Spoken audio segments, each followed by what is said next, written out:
Muito bem, nós vamos iniciar agora uma jornada tentando entender aí, né, o modelo ISLM-BP. E aí você há de se recordar que lá atrás nós havíamos falado sobre o modelo ISLM, né? Só lembrando a você que quando nós estamos falando do modelo ISLM, nós estamos falando, na verdade, né, de um país que tem, né, a ausência de relações com o mercado externo. Portanto, nós estávamos partindo de um pressuposto muito claro, que era de uma economia fechada. Agora não.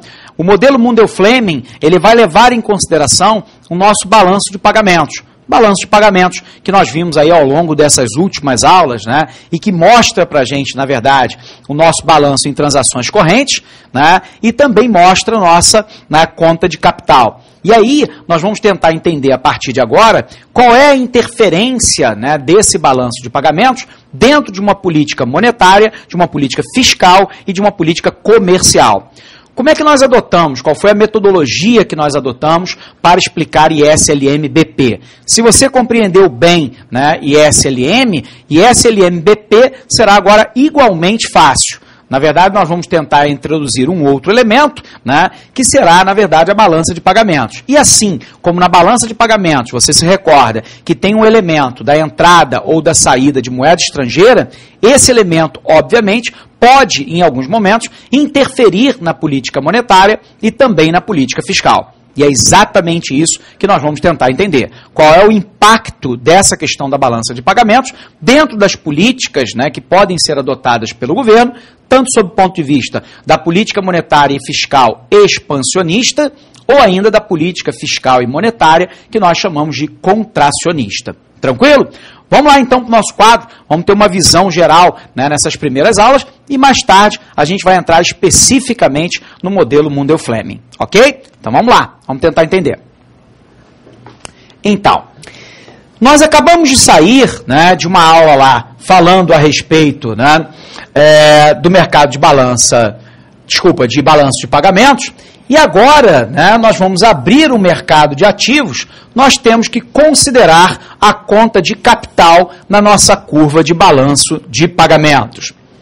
Olhando inicialmente, então, para a conta corrente de um país qualquer, temos que a taxa de juros não afeta diretamente essa conta. Na verdade, nós vamos poder observar que TB será igual a TB em função da renda e aí da renda futura e, obviamente, né, dos preços.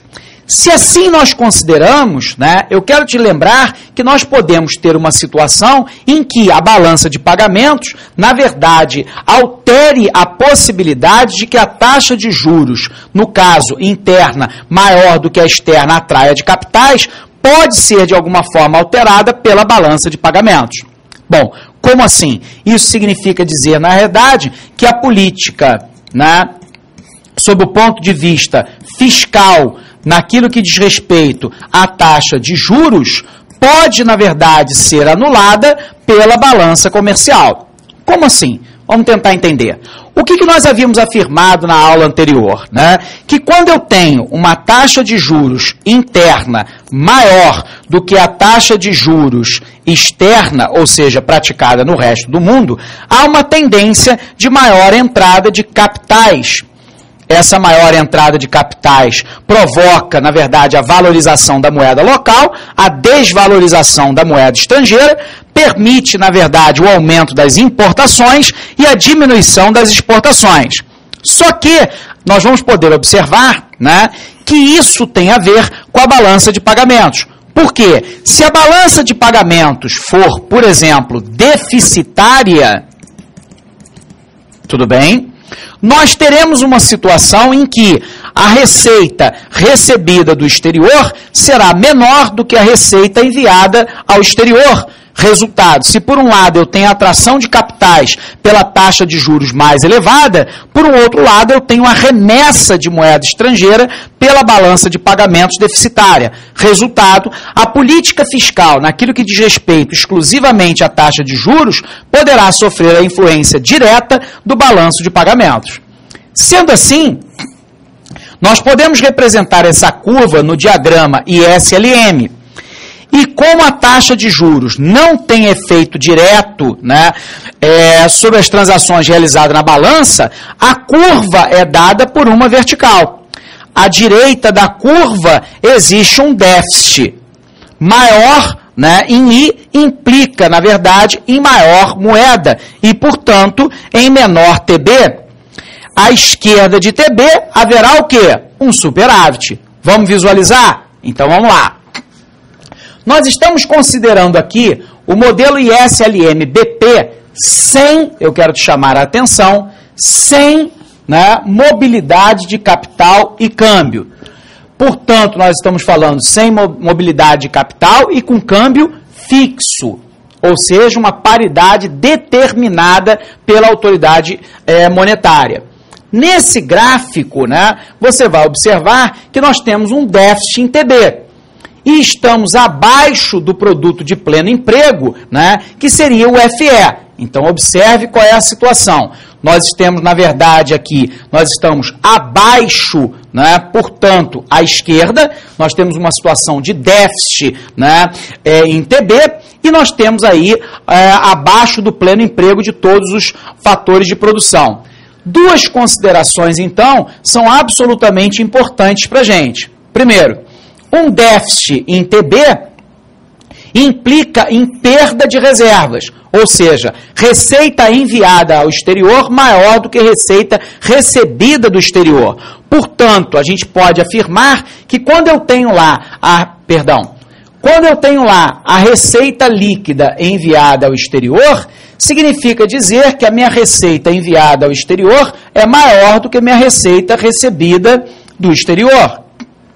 Ora, se é, na verdade, assim, nós temos uma receita líquida enviada ao exterior que é positiva. Ora, o que nós vamos considerar? Um déficit em TB implica numa perda de reservas. Se o Banco Central não esterilizar esse fluxo, e aí vem a sua primeira pergunta, como esterilizar esse fluxo? Eu posso, por exemplo, controlar a saída de capital. Ou ainda, eu posso atuar, né, com a oferta de moeda dentro da economia. Então, a oferta monetária está sendo reduzida e a LM se deslocará até atingir o quê? O ponto J. Portanto, nós teremos esta situação. Ora, para garantir a interseção das quatro curvas, deve haver um deslocamento do balanço de pagamentos de IS para LM. Ora, se ocorrer essa situação, nós aí entraríamos numa posição teórica de equilíbrio.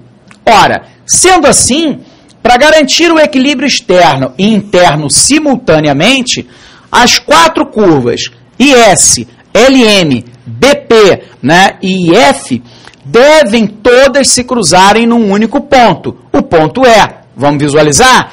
Todas elas teriam que se cruzar neste ponto E, que me daria, então, o ponto de equilíbrio.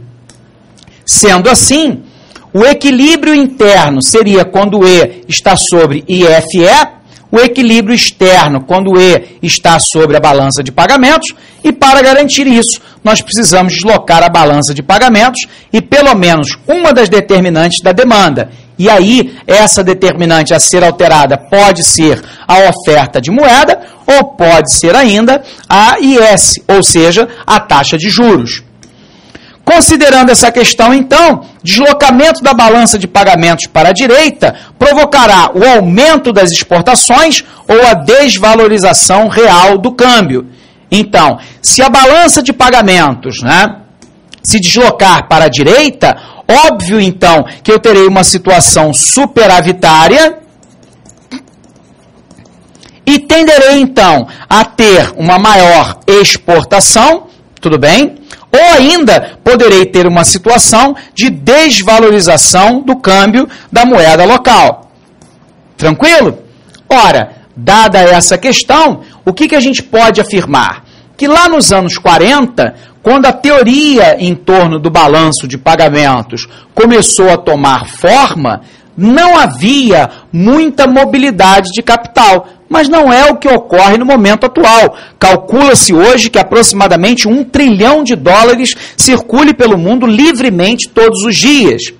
Ora, se era assim na década de 40, ainda como reflexo da crise dos anos de 1920, o movimento de capitais foi tratado diversas vezes como um fator exógeno. Porém, quando o movimento de capitais voltou a ter destaque lá nos anos 50, a velha ideia de que o fluxo de capitais se devia às diferenças nas taxas de juros foi retomada. O movimento de capitais passou, então, a ser representado por uma equação de entrada líquida de capitais dada por F é igual a F em função de I mais I asterisco. Se é assim, a equação representa a teoria do fluxo, onde o fluxo de capitais depende positivamente da taxa de juros interna e negativamente da taxa de juros externa. Ora, o que nós estamos falando aqui sobre uma outra ótica? De que todas as vezes que a taxa de juros interna for maior do que a taxa de juros praticada como média pelo mercado internacional, eu terei uma entrada de capitais. Naturalmente, eu terei uma valorização da moeda local, prejuízo ao processo exportador. Por um outro lado, vantagem para as importações. E o resto ocorre quando eu tenho o inverso. Ora, o movimento de capitais assume, então, várias formas. Primeiro, você se recorda que o movimento de capital pode ser pelo investimento direto, que nós chamamos de investimento direto estrangeiro, pode ser para créditos de exportação, amortização de pagamento da dívida, movimento de investimento em carteira, e nós podemos considerar assim que a teoria do fluxo representada, pela equação acima trata desse último item.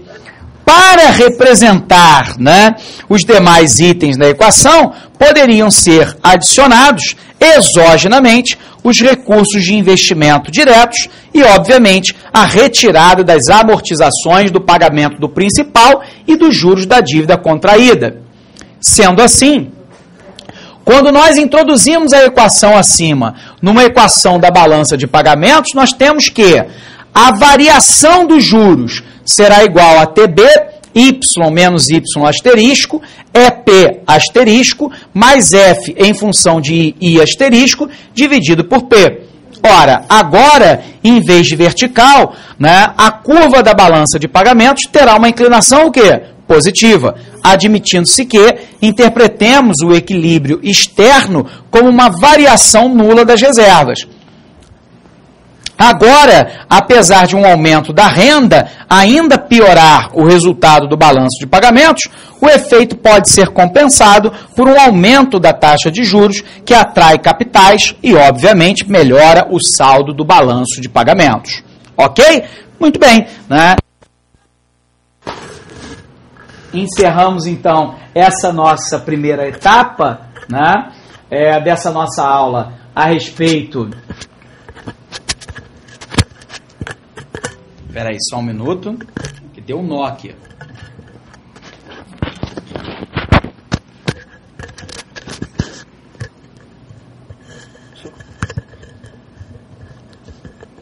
Desculpa, minha gente. A gente não precisa mentir. O microfone caiu, entendeu? Nós estamos igual desesperados aqui, tentando organizar o microfone. Então, vamos lá. Com isso, então, nós estamos eliminando a nossa primeira parte de SLM-BP e na nossa próxima aula a gente vai continuar vendo isso até que nós entremos, propriamente dito, no modelo Mundell-Fleming. Ok? Forte abraço para você e até a aprovação.